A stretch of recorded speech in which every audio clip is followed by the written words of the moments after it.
ओम शांति। 4 जून 2023। व्यक्त बाप दादा के महावाक्य। मुरली के मुख्य पॉइंट सुने। शिव बाप ब्रह्मा दादा ने कहा, आज बाप दादा अपने मीठे रूहानी प्यारे प्यारे बच्चों के सम्मुख देख रहे हैं। कह रहे हैं, बच्चों, आने वाले नवयुग या नई दुनिया का नज़ारा तुम्हारी आँखों के सामने रहता है ना। आज बाप दादा बच्चों से बच्चों की दिल की बात पूछ रहे हैं कि नई दुनिया में आने के लिए क्या तैयारी कर रहे हो, क्या क्या सोच रहे हो। फिर कहा, क्या अपने को राज्य अधिकारी समझते हो?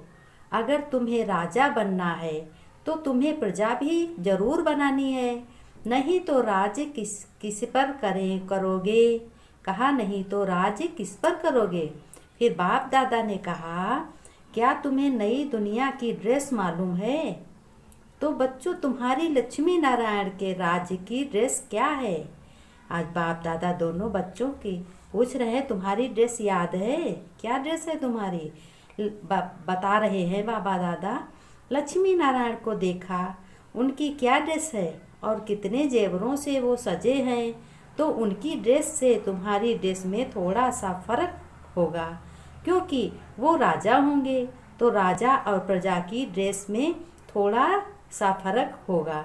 फिर बाप दादा ने बच्चों से कहा, बच्चे, अब तुम्हें माया के अंश और वंश सहित समाप्त करना है, क्योंकि तुम अब लक्ष्मी नारायण यानी ईश्वरी के अंश हो, जिसमें देवता रहते हैं। इसीलिए बाप शिव और ब्रह्मा दादा ने कहा, बच्चों, पुरानी दुनिया यानी माया की दुनिया, माया के अंश और वंश को अब भूल जाओ, क्योंकि बच्चों, माया अंश वंश को बहुत जल्दी पैदा करती है।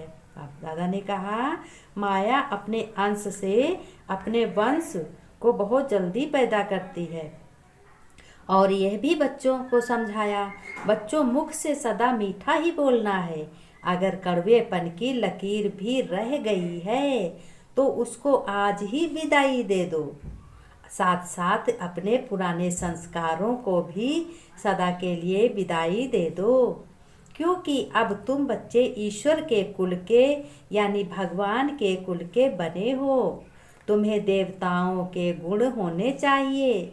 अपने को ईश्वरी संदेश देने के लिए निमित्त फरिश्ता समझो कि हम फरिश्ता हैं। फरिश्ते स्वरूप की याद में तुम्हें भी बच्चों रहना है, दूसरों को भी याद दिलानी है। फिर बाप दादा ने कहा, जब बच्चों सृष्टि बदल सकती है, तो क्या तुम ब्राह्मण आत्मा गलत विचारों से नहीं बदल सकती? तुम्हारी बच्चों दृष्टि कैसी होनी चाहिए? बाप दादा बता रहे हैं कि बच्चों, तुम्हारी दृष्टि कैसी होनी चाहिए कि बच्चों, तुम्हारे बाप शिव पिता का रूप ज्योति बिंदु स्टार है, और तुम बच्चों ठहरे उनके बच्चे आत्मा बिंदु, जहाँ पर अपने माथे पर तुम बिंदी और तिलक लगाते हो।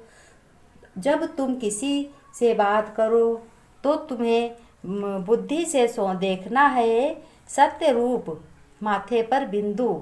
सभी आत्माएं बिंदु हैं, लेकिन शरीर बिंदु ही संभालता है, वरना किसी का शरीर किसी काम का नहीं।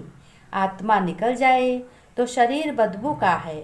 शरीर में आत्मा ही सब कुछ है। सत्य है शरीर, झूठा है सत्य है आत्मा, शरीर है झूठा। उस आत्मा का परम पिता परमात्मा पिता है, जो शिव बाबा ज्योति बिंदु स्टार है। ये तुम्हारा बच्चों सत्य परिचय है। यह परिचय एक परम पिता शिव बाबा के सिवाय कोई बता नहीं सकता। अगर तुम बच्चों अपना परिवर्तन नहीं किया तो फिर विश्व परिवर्तन भी नहीं। यानी जब खुद का परिचय जानो कि हम क्या हैं, मैं एक आत्मा हूँ, बिंदु हूँ, तुम्हारा सत्य परिचय है, तो तुम दूसरे को भी बताना। यही परिवर्तन है, यानी खुद बदलना और तब दूसरों को बदलना, अपने आप बदलो, फिर दूसरों को बदलो। आत्मा वह बाबा का बच्चा है जो किसी के अवगुण ना देखे। अगर बच्चों किसी में 10 गलतियाँ, तो बाप दादा ने तो 10 गलतियों में एक को अच्छी होगी ना। बाप दादा ने कहा अगर बच्चों किसी मनुष्य में 10 गलतियाँ हैं तो उसमें से एक तो अच्छी ही होगी, सारी गलतियाँ तो गलत नहीं होती हैं।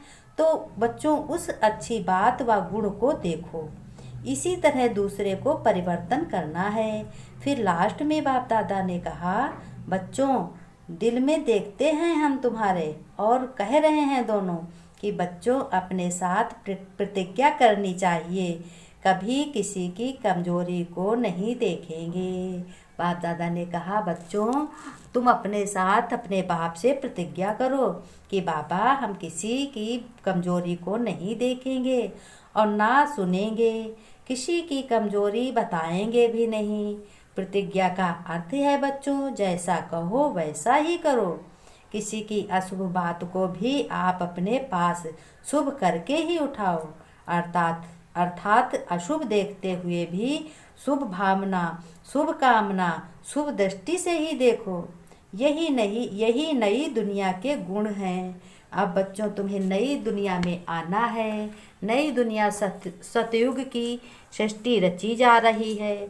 जिस सतयुग में तुम बच्चों को बाबा शिव बाबा का ज्ञान सुनकर नई दुनिया बनानी है, उसी दुनिया में तुम्हें देखना है, उसी दुनिया में रहना है और अपने घर गृहस्थ का काम करते हुए, पुरानी दुनिया में रहते हुए मन बुद्धि से अपने मन में फोटो को उतारो कि लक्ष्मी नारायण की दुनिया कैसी है, उसमें देवी देवताओं को शक्तियाँ कैसे मिली, उनके सिर का ताज कैसा है, उनके मुकुट कैसा है, उनको एक मुस्कान कैसी है।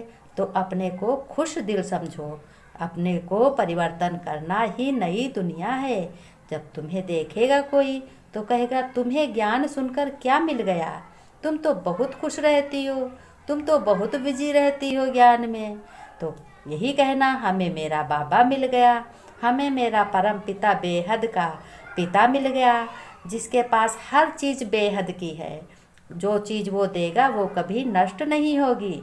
अविनाशी ज्ञान रतन धन कभी बच्चों नष्ट नहीं होता।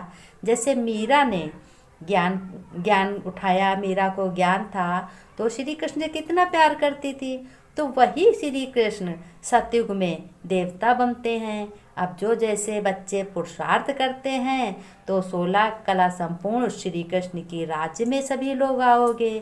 इसी को नई दुनिया कहते हैं और सतयुग की दुनिया तुम्ही लोगों आना है। सतयुग की दुनिया तुम्ही लोगों से बनेगी और तुम्ही लोग आओगे। जो बच्चे अच्छी चलन जिन बच्चों की होगी अपने को बदल देंगे, अपने को आत्मा समझ सभी को देखेंगे।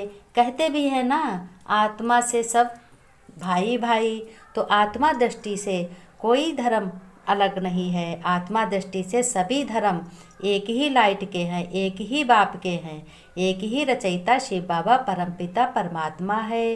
धर्म तो यहाँ बन गए। ओम शांति।